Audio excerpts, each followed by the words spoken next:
So far with your clients, what is the cheapest and the most expensive? Usually for our anybody who inquires, we actually give them a ballpark figure kasi at the end of the day, it still depends on the office size that you'd be getting, as mentioned earlier. It depends on the size and the type of the office.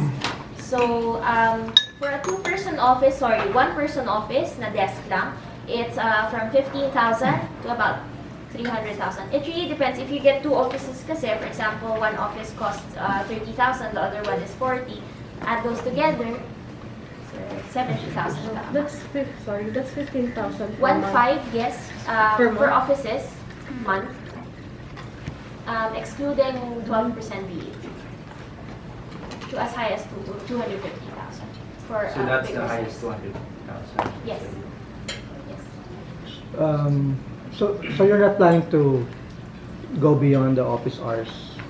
Kasi some service offices, they go up to 12, 1 o'clock, 2 o'clock, like that. You can actually have access to your office ng 24/7, but you I mean, kasi di ba, close yung aircon, wala na yung tao. yes.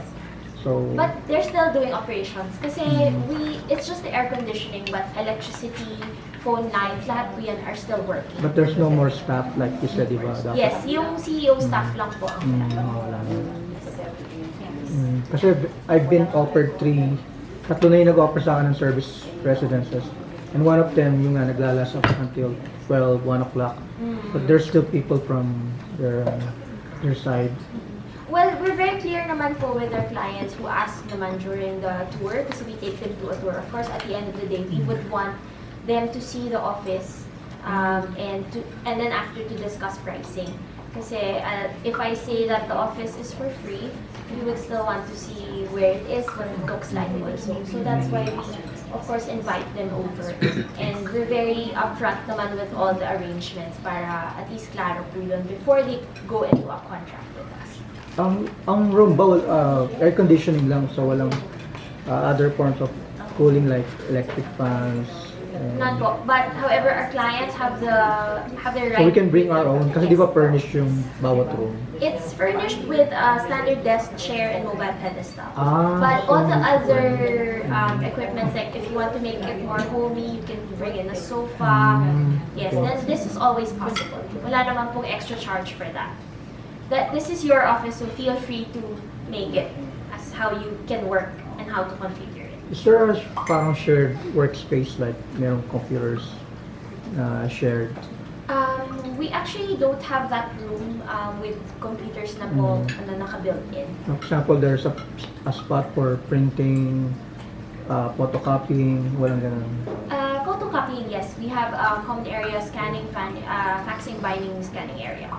So we have that. When we tour later, we will show you all the amenities also.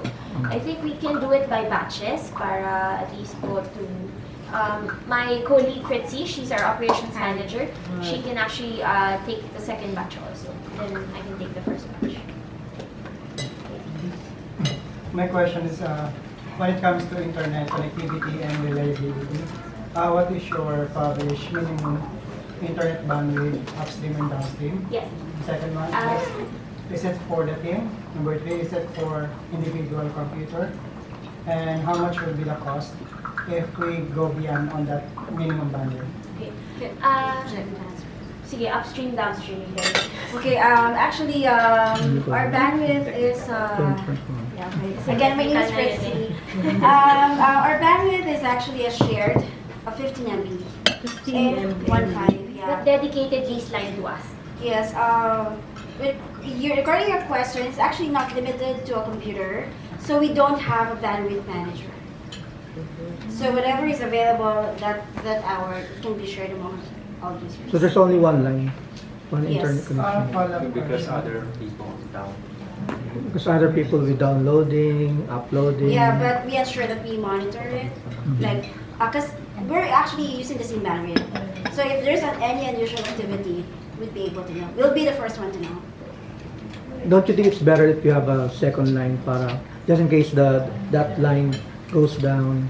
It's actually an option, but so far we've been in the business for 9 years, and we're able to manage. Yes, Actually, it's, most service office providers also have just one line.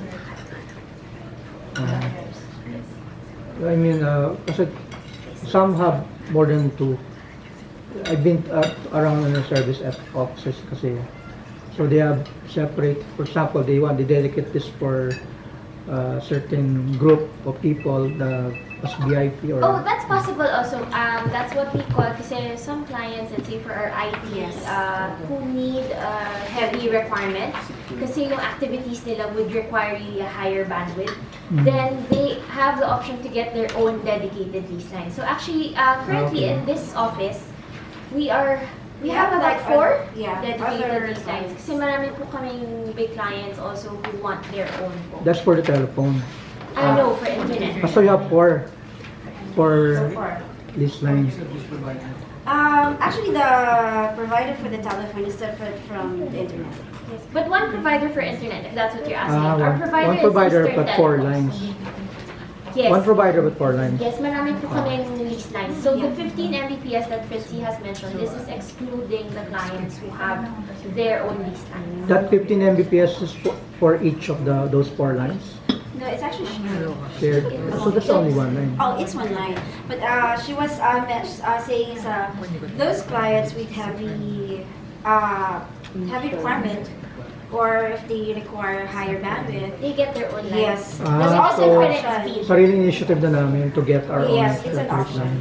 Oh, kasi the reason I'm asking is because we all know that the internet connection in the Philippines is the second slowest, di ba? Yeah, but you know what we can assure you? In cases that you experience bad, we have a very good relationship with our ISP. So it's just one phone call away. They're Could you sent to reveal engineers. which ISP? It's Eastern Telecom. Eastern Telecoms. Ah, Eastern. Okay. Yes, it's a good one. Kala ko Glover sa Nest. No, I often run Globe. Customer service wise, they're not good. Yeah, Uy, yeah, baka yeah. may Globe taga-ila. Go ahead, boss.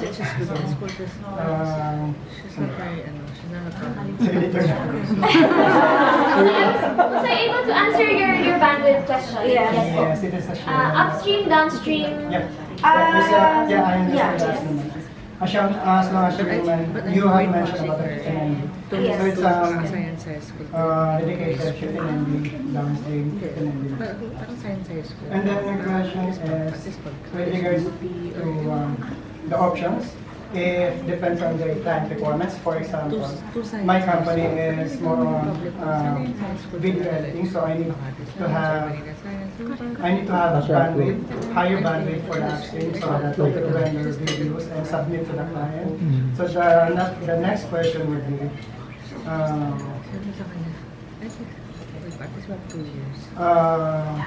as a client, I have the option to get another vendor, or I need to get Yes. another internet provider. Do you have options that as a client, I can get extra bandwidth coming from you instead of going to another vendor, because it is more cheaper by getting the bandwidth instead of getting another vendor, that the contract is 12 months to 24 months. The good